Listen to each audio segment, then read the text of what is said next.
All right, hey everybody, welcome back to the channel. This is Rob here at Smirking Gun Reviews, and we're back with more Agents of S.H.I.E.L.D. Season 6. We're up to Episode 2. It is called Window of Opportunity, so full spoilers if you have not seen this episode. Really quickly, I just want to do one thing, and here at this channel, we like to promote other YouTube channels, even if it's to our detriment. And if I feel like there's somebody out there that does something really, really good, and something else especially that I'm doing, I like to mention it. And I just want to bring it up that if you come to this channel and you go, no thanks, I would really highly recommend you checking out Dee's reviews over at his Agents of S.H.I.E.L.D. reviews. Dee's reviews, he's Darren Jakes. He does all of Agents of S.H.I.E.L.D. and he does a fantastic job at it.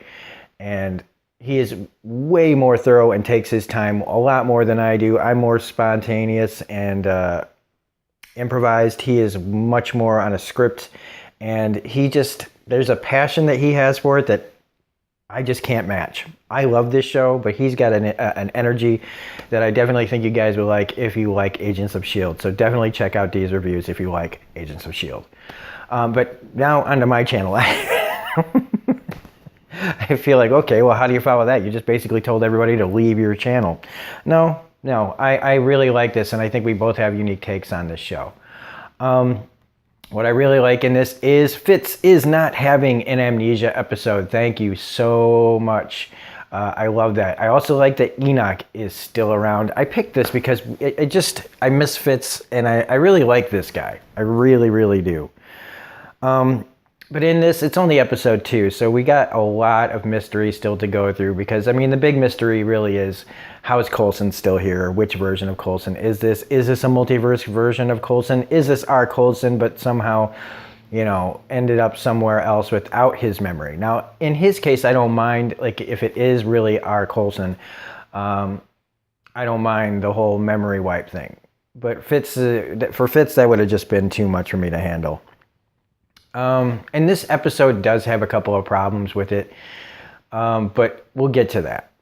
What I do like here is them trying to, figure out what's going on. I mean, especially May. This is a hard episode for May, but also a fantastic episode for May because, as we know, we don't really want to piss off May ever. And when she just went through what she went through, watching Phil die and then seeing him back again, it's insane. We do also have them kind of pounding it into our heads about the kid that got killed last episode. He had red shirt death written all over him, but that's okay. I mean, we didn't have any time to get to know him. It's like red shirts on The Walking Dead. You know that they're gonna be gone in a second. I mean, him or Lucas Bryant, okay, Lucas Bryant comes from an already established, television background. I don't know this kid who played Fox from anything. But we also get to see, speaking of Lucas Bryant's character, that Mac is in the know about her, about Yo-Yo and him. What's his name? I've got it right here. What am I doing? Lucas Bryant, he plays Agent Keller, so he knows about it. And I've got to say this about Mac's character so far this year is I like that they've got him, like, everything that Mac has been through, everything that I've had a problem with, his character before, seems to have been worked out. Like, sometimes it just takes time for a character to reach the heights that you want it to. I know a lot of people really like Mac, but he's just been kind of a bone of contention with me on this show. But I'm really liking the direction that they finally have taken him. And I think maybe it's the leadership role. I think that maybe giving him a chance to see what it's like to be Phil Coulson, because if you remember, Mac called Coulson out on a lot of things. He had a lot of problems with how Coulson did things. And even going all the way back to when he was first betrayed, if you haven't seen all the seasons of Agents of S.H.I.E.L.D., spoiler alert for all that. But since him and Bobby were behind, part of the real S.H.I.E.L.D. that was going on a while ago, it's cool to see Mac finally, taking this role and learning what he learned from Coulson instead of having this whole, always contradicting him and being against what Coulson says and does. And not all the time, but it's been a big part of his character, in my opinion. But again, seeing him in this new role gives me the kind of direction that I like Mac in.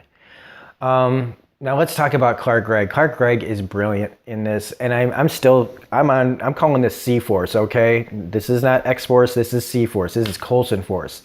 Because he's still reminding me so much of Cable. His whole group of kind of interdimensional, inter-universal mercenaries going from time period or to multiverse to find out, it's clearly they're going to each place and finding something that they need, and the place is getting destroyed. Now, we could be headed towards like Douglas Adams, Hitchhikers in the Galaxy type motivations here. Or even there was a Avengers Earth's Greatest Heroes, a couple of episodes of the animated series that I believe where this kind of storyline was also taking place, where Earth was basically in the way. In that there was like a Kree scroll thing going on in the cartoon where basically Earth had to get removed because we were in the way, I think. And that's also the Douglas Adams thing, right? So I know for sure that that's what the Douglas Adams thing was, is that we were just in the way. And I'm pretty sure that the cartoon dealt with that too. So this could be something like that. Probably not 100% on board with that, but it feels like it's not personal. He's got some definitely, shady people on his team that he's established, but so did like X-Force. X-Force had some like pretty serious people on there that didn't have a lot of moral qualms about taking out people. But like Nathan Summers has never had a problem having those kind of people on his team when he knows, like if he sees the future, if he knows what he's trying to prevent, then you'd have to be fine with having those kind of people. That's kind of what like X-Force always was the people who could do the thing, were doing the things that other people couldn't or wouldn't do. And so that's why I'm calling it C-Force, because they really do seem to be like the Butterfly Girl. She may be a mutant, but she's like, I don't know, she's like low-end mutant character to me. And this whole butterfly thing, I don't know the character. And that's another thing that bugs me, is that I know a lot about the X-Men, and I've never heard of this Butterfly character. All I know is that she's annoying, and she just wants to kill everybody. And thankfully, we have the other character in here. I think his name is Pax. He's at least giving us the exposition of knowing that they're not all killers, that this whole butterfly thing is not, they're not a bunch of roaming murderers, is what I'm trying to say. The big guy talking about being able to take a bunch of Warhammers. Okay. I doubt we're going to see that, but I do like they just give us that little tidbit of detail about this character because we just need him to know how OP he could possibly be. I still say that he could have saved that guy from last episode, but whatever. The big deal in this is, if you listen to a lot of what Coulson says about like what kind of money do we have, like when you think that they're after the diamonds, they're really after just quartz and rocks that they could get anywhere in this country. So I like that what they need is something that can't be found in a lot of places. If they only knew how quickly they could get their hands on crystals, they wouldn't have had to rob these places. Another thing is Coulson's speech that he keeps giving about heroes. That is definitely getting a callback, like a major callback. This thing about being a hero, like that, you'll get that kind of, you'll want to do something. You want to try to be a hero. And I know that that's going to come back to haunt him.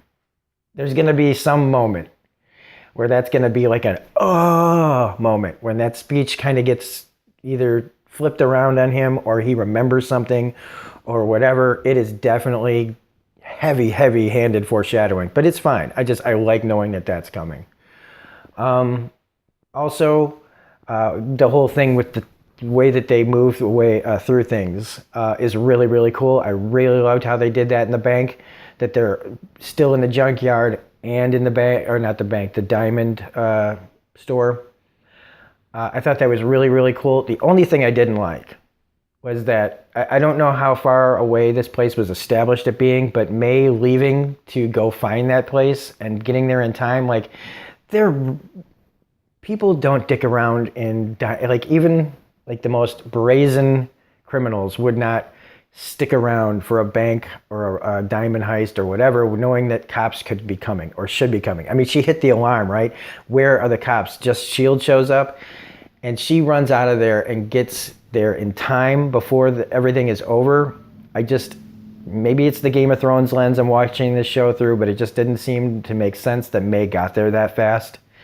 And like I said, I might have given this a pass if it wasn't for GOT right now. Damn it. Everything keeps going back to Game of Thrones. But other than that, once she gets there and starts kicking ass and taking names, again, it's just so fun to watch May work. It's so much fun to watch Ming-Na Wen work. I mean, really thinking about how old she really is and just is defying age at every turn. Also, just the way that they did it, like especially when they flipped it on her, and like she gets the upper hand, but then they flip it on her, and she falls backwards through the diamond store again, and them looking in on her is really, really funny. We've got more of Fitz and Enoch in here, and I don't remember what it was from, but I know that the trick they pulled on the guy that's trying to kill everybody has been done before, and I don't remember what it was. And it's like on the tip of my tongue of somebody that thought they were on the outside of a trap when they were really on the inside.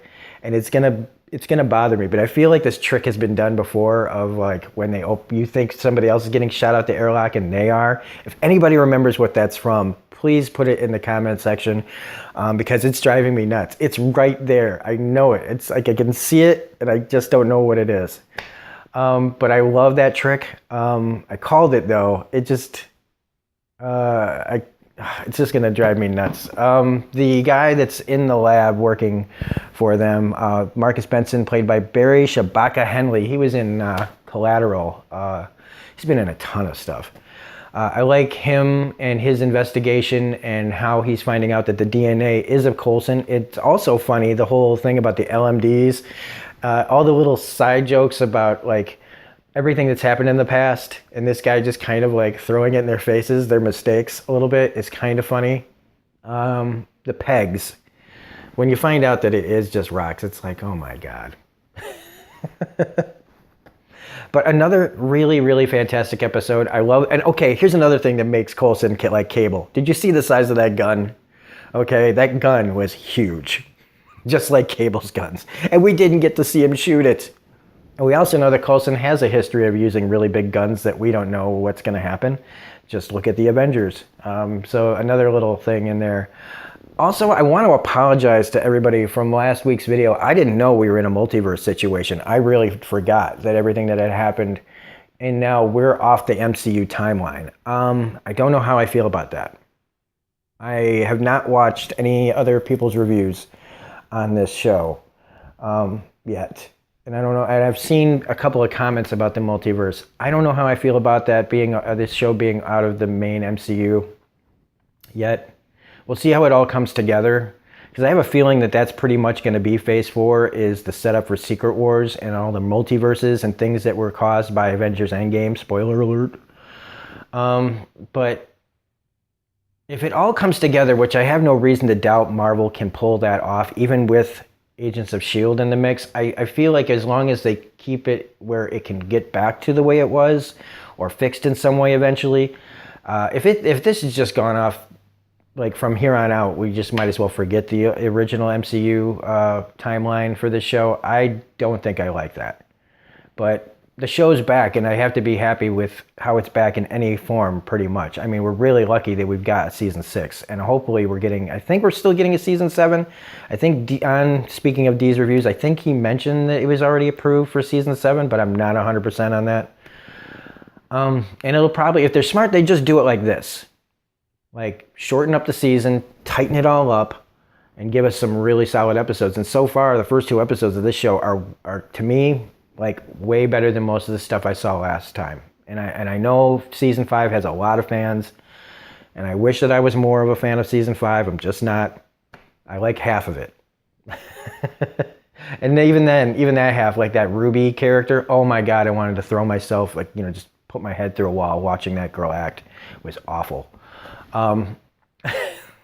But that's just my opinion. If you love Ruby and her mom's storyline, fine. If you like the Star Trek blue-faced Smurf guys from season 5, fine. I didn't. But season 6, man, is hitting it out of the park so far. I'm loving every single thing. I think a lot of people should be excited about this show again. I haven't felt like this since like I began rewatching this show. And I was worried that, watching this was not going to be able to live up to the hype so far, and it has. And I'm just so excited to keep watching this and reviewing it with you guys. And so, again, we have the end part where we see what happened when Simmons sent everybody across the galaxy, and she just misses Fitz. Because, of course, it's episode 2. We can't have them catch up yet. But it's a little disappointing that that's how the episode ends, just because, that, like, so close, you're so close. I have a feeling, like, this really could be like a Sun and Jin Lost situation where they might never really get any time together until, like, they're old. That's something I wouldn't be surprised at. Because he says they have to meet in the future somewhere, right? So what if, in the end, that's where they meet, and they're so old they've missed all this time, and they'll be like, oh, but we have this time together, and blah, blah, blah. And I don't know. Joss Whedon shows very rarely pay off in romantic relationships. They're almost always very tragic. And so at least we didn't have to see Coulson die, but we probably will in like a flashback. I kind of feel like that's going to be part of the key moments of this run. But anyway, I'm trying to think of anything I left out. I mean, like I said, it was so cool watching those guys get blasted out of the airlock. Now they've got to get the people to a place of safety, because I love that Fitz, it still Fitz. He's not just going to go, like, screw this mission. He's doing the opposite of what Simmons is doing. Like, he knows that he wants to get back to her, but he can't just leave all these people to die. Simmons, on the other hand, it feels like she's just hit the wall, and she just wants her love back. And I think we're going to get a lot more of that next week. And so, yeah, I there's still so many questions. I still stand by the fact that I think they're looking for something that, if we can figure out what that is, maybe we can stop them from destroying the Earth. But anyway, I'm loving C-Force. I'm claiming that, okay? If anybody else says it, it started here. It may be stupid, but C-Force is something that I'm sticking with. So anyway, excellent episode. Can't wait till next week. I hope you guys are liking these episodes. I hope you like these reviews, which at this point then we say, if you like the episode review, please hit the like button, comment, share, subscribe, all that jazz. Otherwise, this is Robert Smirking Gun Review saying we'll see you next week for more Agents of S.H.I.E.L.D. Season 6. We've got the Game of Thrones pre-show and post-show reviews tomorrow. We have John Wick Chapter 3 just came up, and I will be reviewing the entire series, the 6-episode limited series on Hulu of Catch-22 coming up as well. So, this is Robert Smirking Gun Review saying have a great day. Thanks for choosing to watch this video, and see you next time. Bye.